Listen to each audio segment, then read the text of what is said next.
आप देख रहे हैं हमारा विशेष। किशनगंज के जांबाज अफसर अश्विनी कुमार की लिंचिंग मामले की जांच जैसे जैसे आगे बढ़ती जा रही है, नई नई परतें खुलती जा रही है और नए खुलासे में लिंचिंग के पीछे मजहबी एंगल भी सामने आ रहा है।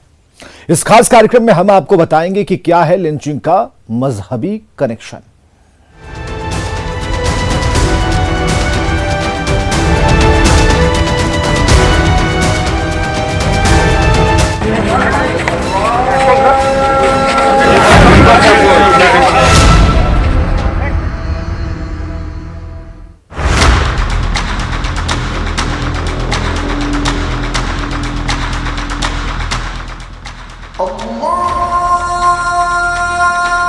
कहते हैं मजहब नहीं सिखाता आपस में बैर रखना। हम भी यही जानते और मानते हैं। अपराध और मजहब एक दूसरे से जुदा हैं। दोनों का दूर दूर तक कोई नाता नहीं। लेकिन किशनगंज के दारोगा अश्विनी कुमार के लिंचिंग मामले में जो तथ्य सामने आ रहे हैं वो कुछ और ही कहानी बयां कर रहे हैं। जैसे जैसे इस विभत्स हत्याकांड में गिरफ्तारियां हो रही हैं, साजिश की परतें उघड़ती चली जा रही हैं। नए तथ्य मजहबी इशारे दे रहे हैं। एफआईआर में एक बात आ रही है कि वहां पे मस्जिद में अनाउंसमेंट करा के बजाता लोगों को जुटाया गया था, तो किनके द्वारा ये मास्टरमाइंड कौन है ये आखिर?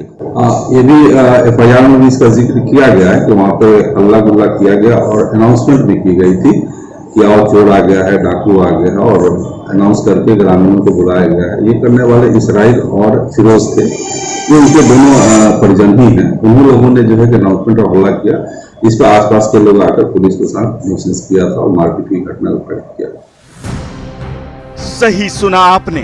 पुलिस की तफ्तीश में जो नए तथ्य सामने आए हैं वो बेहद चौंकाने वाले हैं और इससे जांच एक अलग ही दिशा में मुड़ गई है। किशनगंज पुलिस की जांच के मुताबिक मास्टरमाइंड मोहम्मद इसराइल और मोहम्मद फिरोज ने गांव की मस्जिद के लाउडस्पीकर से अनाउंस कर लोगों को पुलिस टीम पर हमला करने के लिए उकसाया।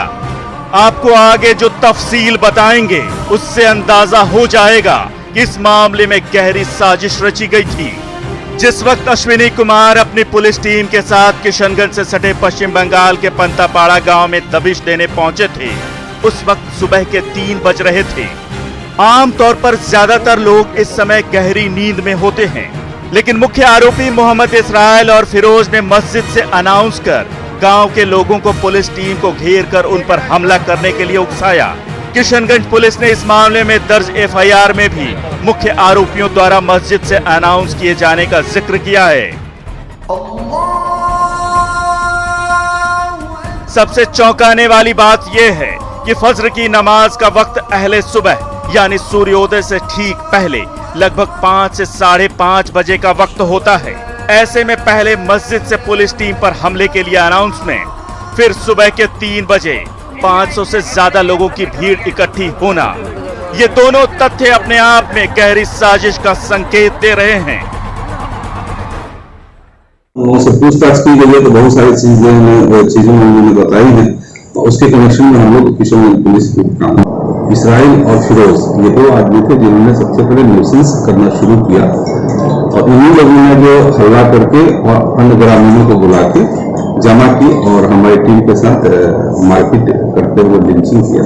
उसी क्रम में हमारे थानाध्यक्ष की शहादत को प्राप्त किया। पंतापाड़ा गांव में भीड़ के हाथों घायल अश्विनी कुमार को जब सहायता मिली, उनकी आखिरी सांसें चल रही थी। इधर फज्र की नमाज अदा हो रही थी, उधर अश्विनी कुमार की रूह रुखसत हो रही थी।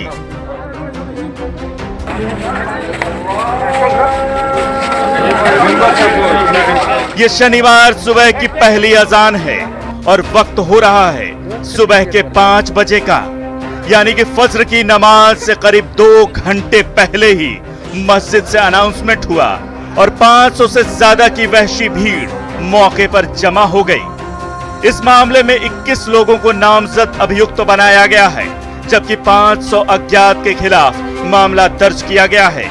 8 अपराधियों की गिरफ्तारी हो चुकी है, जिनमें 3 को बिहार से जबकि 5 को पश्चिम बंगाल से गिरफ्तार किया गया है। जिस चोरी की बाइक को बरामद करने थानेदार अश्विनी कुमार पंतापाड़ा गए थे, उसे भी बरामद कर लिया गया है। पश्चिम बंगाल के उत्तरी दिनाजपुर के पंतापाड़ा इलाके में सुरक्षा बलों के खिलाफ हमले की ये कोई पहली घटना नहीं है। कहा जा रहा है कि इस इलाके में अपराधियों के हौसले इस कदर बुलंद होने के पीछे पश्चिम बंगाल की राजनीति है, जहां सियासत और मजहब के घालमेल से अपराध का नया कॉकटेल तैयार हो रहा है। सियासी सरपरस्ती पाकर शातिर अपराधियों ने इस इलाके को अपराध का अंजुमन बना डाला है। आशीष सिन्हा, न्यूज़ 18, किशनगंज।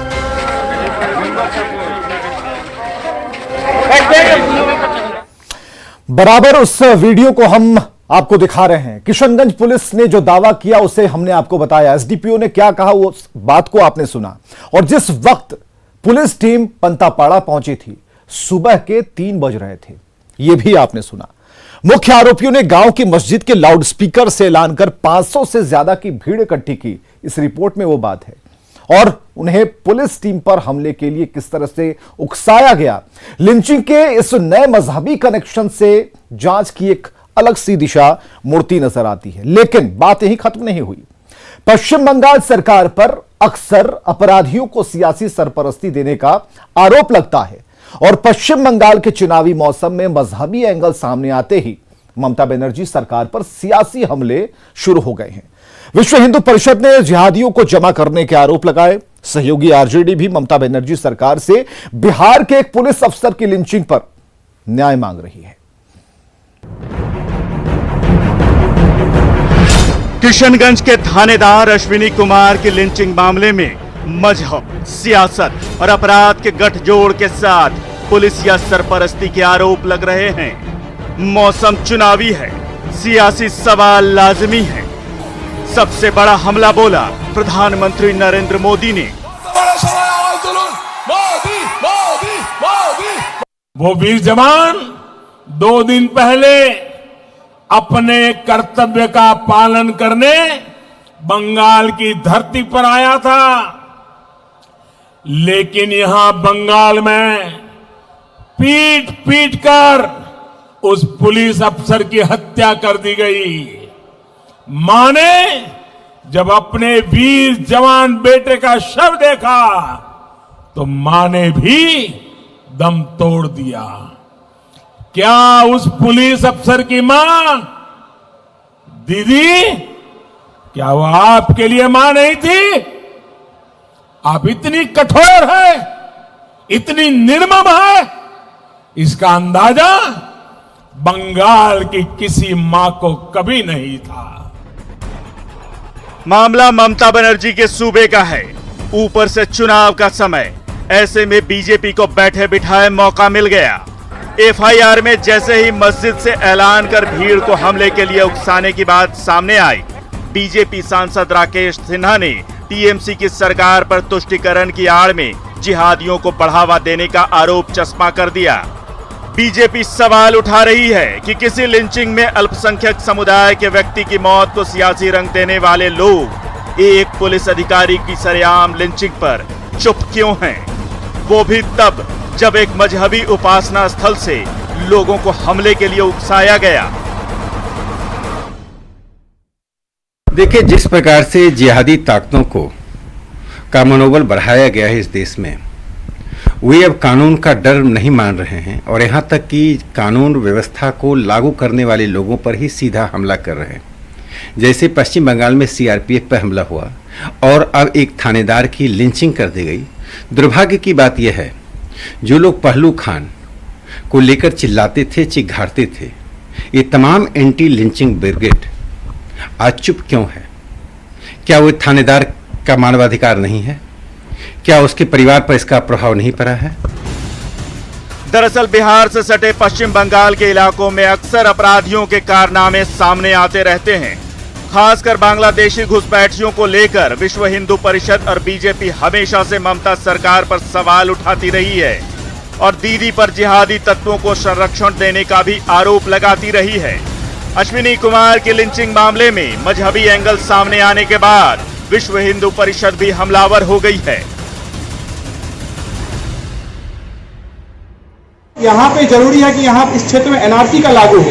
जब तक एनआरसी नहीं होगी कि बांग्लादेश के बॉर्डर से सटे होने के कारण यहाँ बहुत से ऐसे लोग हैं जिनके पास प्रमाणिकता नहीं है भारतीय होने का, वो रह रहे हैं और उन्हीं लोगों का इस तरह का काम होता है जो एक निर्दोष जो है निर्मम तरह से इस प्रकार से हत्या कर देना, पीट के कर देना। 4 लोग इसमें जो कहा गया कि 4 से 5 लोग मुख्य रूप से आरोपी बनाए गए हैं, ये 5 लोगों का काम नहीं हो सकता है, ये काम पूरे गाँव वाले का है। इसलिए जो है पुलिस प्रशासन से आग्रह है और जो नीतीश कुमार जी से भी आग्रह है कि पूरे गांव के लोगों को गिरफ्तारी इसमें किया जाए। बीजेपी और विश्व हिंदू परिषद का आरोप है कि तुष्टीकरण की राजनीति और सियासी सरपरस्ती के कारण पश्चिम बंगाल में अपराधियों के हौसले बुलंद होते जा रहे हैं। पश्चिम बंगाल सरकार और पुलिस इसलिए भी निशाने पर है क्योंकि पिछले दिनों चौथे चरण के चुनाव के दौरान एक बूथ पर लोगों की भीड़ ने सीआरपीएफ टीम पर हमला कर दिया था। जवाबी कार्रवाई में 4 लोगों की मौत हो गई थी और अब भीड़ ने एक पुलिस अधिकारी की पीट कर हत्या कर दी। दीदी पर सवाल सहयोगी भी उठा रहे हैं। किशनगंज के एसएचओ की जिस तरह से हत्या की भीड़ तंत्र ने, ये बहुत ही दुखद घटना है। अपराधियों की कोई जाति धर्म नहीं होती है, अपराधी सिर्फ अपराधी होता है और पुलिस प्रशासन को उन अपराधियों को पकड़ना चाहिए, चाहे इसमें जो भी लोग हों, पकड़कर उनको कड़ी से कड़ी सजा दिलानी चाहिए। अपराधियों के बारे में कोई जाति धर्म को लेकर के किसी भी तरह की बात नहीं होनी चाहिए। अपराधियों की एक ही जाति है, वो अपराधी है। पश्चिम बंगाल सरकार लगातार सवालों के घेरे में है। इस मामले में भी पश्चिम बंगाल पुलिस पर लापरवाही बरतने और किशनगंज पुलिस का साथ नहीं देने के आरोप लग रहे हैं। पुलिस की जांच में जो तथ्य सामने आ रहे हैं, उनके मुताबिक पंतापाड़ा इलाके में जिहादी ताकतें अपनी जमीन मजबूत करने में जुटी हैं। अगर ऐसा है तो इन जिहादी ताकतों के कारण देश की सुरक्षा को गंभीर खतरा है। इस मामले में ममता सरकार की तुष्टीकरण की राजनीति को जिम्मेदार बताया जा रहा है। जाहिर है सियासत के सरमाएदार अगर अपराध और अपराधियों का आलिंगन करेंगे तो पंतापाड़ा जैसे मामले फिर सिर उठाएंगे। दिल्ली से अमितेश, पटना से संजय कुमार और किशनगंज से आशीष के साथ ब्यूरो रिपोर्ट, न्यूज़ 18। तो मुख्यमंत्री ममता बनर्जी अपने राज्य में जिस पुलिसिया सख्ती की कस्में खाती नहीं थकती, उसी सूबे में लिंचिंग की इतनी बड़ी घटना हो जाती है और जो स्थानीय पुलिस है उसको कोई खबर नहीं होती। दोनों राज्यों की पुलिस पर सवालिया निशान खड़े हो रहे हैं क्योंकि किशनगंज थाने के पुलिस वालों ने अपने थानेदार के साथ गद्दारी कर दी। बंगाल पुलिस ने भी अपनी ड्यूटी निभाने में चुस्ती नहीं दिखाई, जिसका परिणाम सामने इस घटना के तौर पर।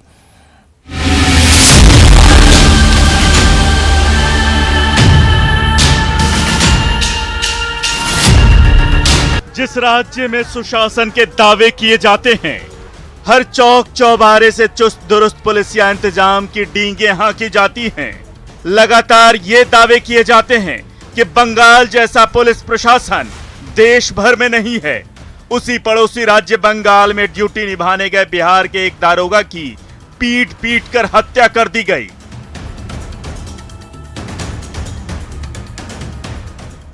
पर बंगाल की निकम्मे पुलिस कुछ नहीं कर पाई।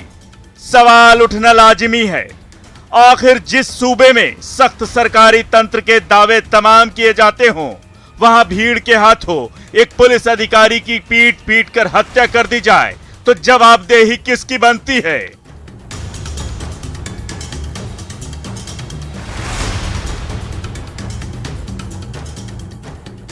बंगाल में 10 साल से दीदी का शासन है।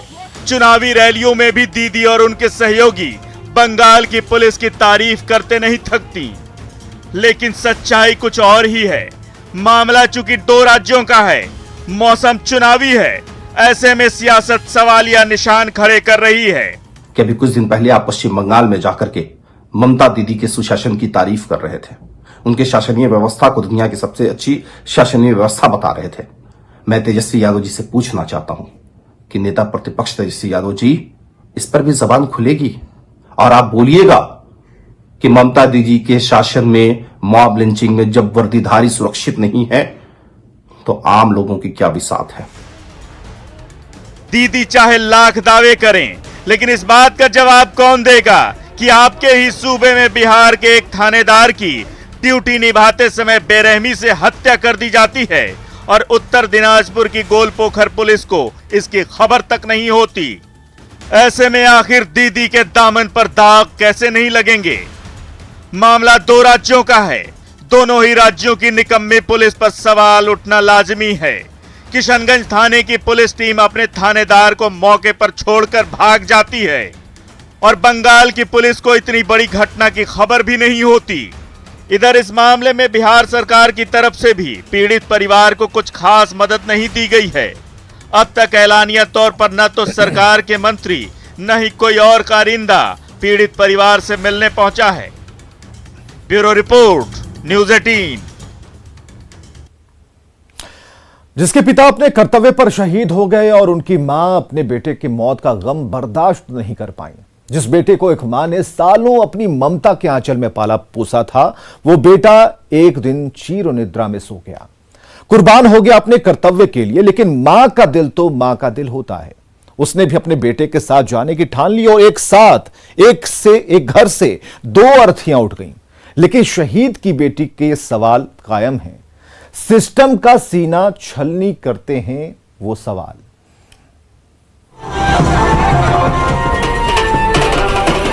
रहने को सदा दहर में आता नहीं कोई, तुम जैसे गए ऐसे भी जाता नहीं कोई। रविवार को एक परिवार से दो अर्थियां उठी, एक मां और एक बेटे की। फर्ज की खातिर बेटे ने जान गंवा दी तो एक मां अपने कलेजे के टुकड़े को खुद से अलग होने का सदमा बर्दाश्त नहीं कर सकी। एक साथ इस परिवार का आंगन सूना हो गया। बच गए तो हजारों सवाल जो एक बेटी अब व्यवस्था से पूछ रही है। बड़ा हुआ तो क्या बताएंगे उसको कि पुलिस ऑफिसर नहीं, कुछ पुलिस डिपार्टमेंट के ही लोगों ने मिलकर मार दिया रैली को। तो क्या लग रहा है इस घटना के पीछे क्या किस तरह की साजिश है? साजिश ही है।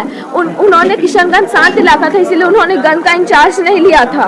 तब उनको रेड पे बंगाल कैसे भेज दिया? किशनगंज में कुछ होता तो कोई अलग बात थी, बंगाल भेज दिया और बंगाल में वहाँ की पुलिस नहीं आई। पहले किशनगंज से पुलिस जाना जरूरत था, बंगाल में और कोई स्टेट नहीं था और कोई लोग नहीं था और कोई पुलिस इंस्पेक्टर नहीं था, मेरे डैडी थे। और उसके बाद बाकी जो लोग उनके साथ गए थे वो सब वापस बच के आ गए से सलामत, एक खरोच के बिना। मेरे डैडी इंसाफ, इंसाफ, जल्द से जल्द इंसाफ। थानेदार बेटा शहीद हो गया, इसीलिए मां ने प्राण त्याग दिए। लेकिन इन तीन मासूमों का क्या होगा जिनके माथे से पिता का साया हमेशा हमेशा के लिए उठ गया? सवाल सिस्टम से है, सवाल उस तंत्र से है, सवाल उस मां माटी मानुष की सियासी आंच पर रोटी सेकने वालों से है। किस मां के सम्मान की बात करती थी? साथियों, आपने देखा पढ़ा होगा कि बिहार के पूर्णिया जिले के गांव में कल एक मां और एक बेटे की चिता साथ में जलाई गई। बहुत हृदय विदारक दृश्य था। मां की मृत्यु अपने बेटे की हत्या के सदमे से हुई थी। कौन था वीर जवान? वो वीर जवान 2 दिन पहले अपने कर्तव्य का पालन करने बंगाल की धरती पर आया था। जाहिर है बंगाल से निकली बेरहमी के लिए बिहार की हर आंख में आंसुओं की शक्ल में सवालों का सैलाब खड़ा है, जिसका जवाब देना होगा। पूर्णिया से कुमार प्रवीण के साथ ब्यूरो रिपोर्ट, न्यूज़ 18 नेटवर्क। कई सवाल हैं। सवाल पूर्णिया की जनता चाहती है, सवाल पुलिस अधिकारी भी चाह रहे हैं, सवाल वो बेटी चाह रही है जिसके पिता इस दुनिया में नहीं है, जिसकी दादी अब इस दुनिया में नहीं है, और सवाल हर वो मां पूछती है कि आखिर ऐसा क्यों हुआ। जहां तक बात ड्यूटी की है और ड्यूटी लेने की है, कर्तव्य परायणता की है, इन सभी मामलों में वो दक्ष थे। लेकिन जिन्होंने भी उन्हें मारा है, अब जिम्मेदारी सरकार की है कि वो इस पर एक्शन ले और उन तमाम गुनहगारों को, इनकी संख्या कितनी भी हो सकती है, उन्हें सलाखों के पीछे पहुंचाए। खबरें लगातार जारी हैं।